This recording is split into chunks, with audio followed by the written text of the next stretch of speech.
ডেকেছিল, এটার ইন্টারভিউ হয়েছে, এখন বলেছে কি ইয়ে ইন্টারভিউটা হবে, আমার আবার মনে হচ্ছে ও আবার নেবে না, আমি আরো দাম আরো বাড়িয়ে বলেছি যেটা আমরা এখন বিদ্যাসাগর হলে মেলাতে এসেছি।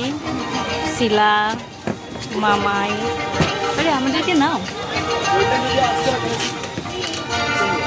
এখন আমরা আমরা দেখি দেখি উপরে তোলো, উপরে তোলো একটু। আর আমরা ঘেমে পুরো চৈচুর হয়ে গেছি, গ্লো করছি পুরো ঘেমে। দেখুন আমি কি কিনছে দেখুন। এখানে এখানে কি কিনেছো মা? এখানে ও মা, এখানে এই প্লাস্টিক। হ্যাঁ হ্যাঁ বলেছিল যে যদি তুমি 50 এক্সেস করো তাহলে তোমাকে 60 আমি 60 থেকে 70 বলেছি, কিন্তু ওরা তখন বলেছিল